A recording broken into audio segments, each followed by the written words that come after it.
Bismillahirrahmanirrahim. Assalamualaikum warahmatullahi wabarakatuh.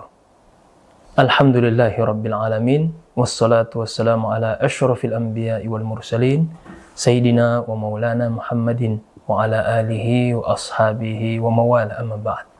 Sahabat-sahabat sekalian yang dimuliakan Allah, pentingkah mengajak para jin itu kemudian masuk Islam? Sahabat sekalian yang dimuliakan Allah, kita perlu tahu bahwasanya selain kita manusia, ya, dan termasuk di sini para jin, itu termasuk hamba Allah Subhanahu wa taala yang dimana semua ulama kita sepakat mereka itu termasuk golongan mukallafun. Kenapa seperti itu? Apa landasannya? Di dalam hadis Nabi SAW pernah bersabda bahwasanya ada 5 kekhususan yang Allah berikan kepada Nabi kita Muhammad SAW yang tidak diberikan kepada para nabi terdahulu. Di antaranya yang disebutkan oleh beliau SAW adalah bahwasanya bu'ithtu ila kafatin nas atau ilan nasi kafah. Bahwasanya kalau nabi terdahulu mereka diutus oleh Allah Subhanahu wa taala khusus hanya berlaku kepada kaumnya saja. Tetapi kalau Nabi kita, Nabi Muhammad SAW, itu diutus oleh Allah Subhanahu wa Ta'ala kepada seluruh an-nas. Kalau kita terjemahkan secara literal, an-nas di sini manusia. Padahal maknanya lebih luas daripada manusia, dan itu ditekankan atau lebih ditekankan dengan kalimat setelah nas itu. Apa itu? Kafah, seluruh. Bahkan di dalam penjelasan para ulama kita, misalnya seperti Imam Ar-Raghib Al-Asfahani di dalam kitab beliau Al-Mufradat menjelaskan tentang makna daripada an-nas di sini. Apa kata beliau? An-nas di sini jama'atun dzi fikrin wa ruwiyah. Ya.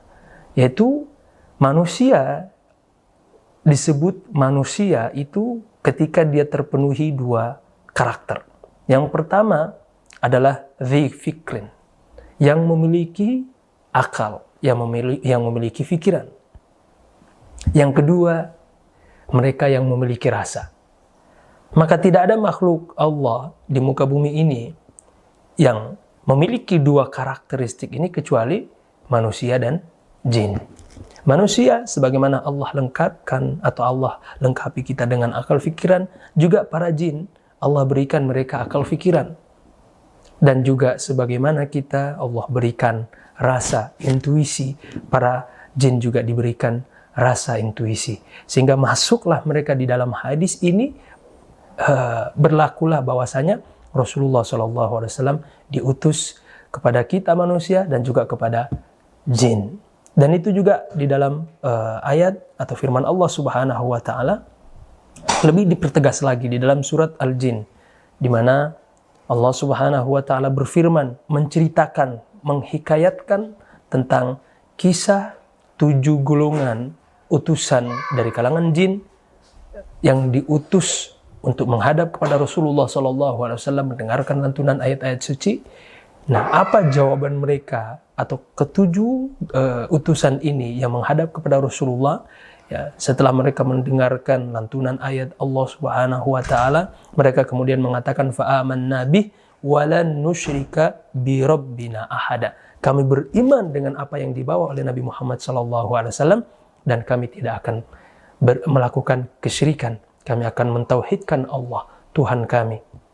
Nah, ini membuktikan bahwa ya kita sebagai manusia, ya khususnya umatnya Nabi Muhammad SAW, ya, selain mendapatkan tugas, mendapatkan emban dari diembankan amanah, ya dibebankan amanah untuk memakmurkan bumi alam semesta raya ini, ya, dan itu dipertegas di dalam Al-Quran surat Al-Baqarah, wa dzqala rabbuka lil malaikati inni ja'ilun fil ardi khalifah.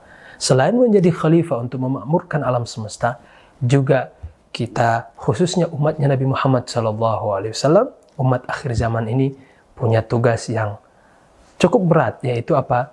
Kuntum khairah ummah. Kalian sebaik-baik umat. Kapan kita menjadi sebaik-baik umat? Ukhrijat linnasi ta'muruna bil ma'ruf wa tanhauna 'anil munkar. Ketika kita menjalankan tugas Rasulullah, ya, yaitu tablighur risalah, menyampaikan risalah, menyampaikan, meneruskan risalah wahyu, baik kepada manusia maupun kepada seluruh alam semesta. Termasuk di sini saudara-saudara kita dari kalangan jin. Jadi mereka ya termasuk yang mendapatkan beban ya mukallaf ya. Mereka termasuk yang dibebankan untuk menjalankan syariat. Maka kasihan kalau kita kemudian tidak mengajak mereka. Tapi ingat, tidak semua orang yang bisa menjalankan tugas ini. Hanya orang-orang yang dikhususkan oleh Allah Subhanahu wa taala ya, termasuk mereka yang terpenuhi syarat-syarat menjadi seorang balik yang menyampaikan amanah-amanah risalah daripada Allah Subhanahu wa taala dan Rasulullah. Karena mendakwahkan amanah syariat ini kepada saudara-saudara kita dari kalangan jin, ini tugas yang berat ya, hanya bisa dijalankan oleh orang-orang khusus ya. Maka dari itu sahabat-sahabat sekalian, di akhir sesi ini saya kemudian menekankan kembali bahwa penting sekali ya, karena menyampaikan risalah ini adalah bagian dari perjuangan kita, bagian dari amanah yang Allah bebankan kepada kita, khususnya umat akhir zaman, karena Rasul kita Nabi SAW punya tugas khusus dari Allah Subhanahu wa taala, yaitu menyampaikan risalah ini kepada seluruh semesta alam. Nah, dan diantaranya adalah dari kalangan jin.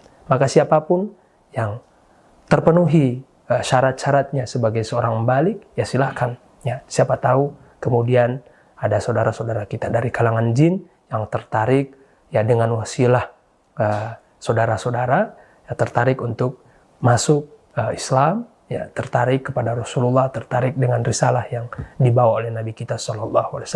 Karena nanti yang akan mengikut atau ikut serta dalam perjuangan akhir zaman memerangi Dajjal, ya selain dari kita manusia ya, sebagai pengikut Imam Mahdi, juga nanti ada pengikut Imam Mahdi dari kalangan jin yang akan ikut serta bersama kita berjuang di akhir zaman. Maka dari itu, semoga apa yang kita sampaikan pada kesempatan kali ini bermanfaat bagi kita semuanya. Billahi taufiq wal hidayah. Assalamualaikum warahmatullahi wabarakatuh.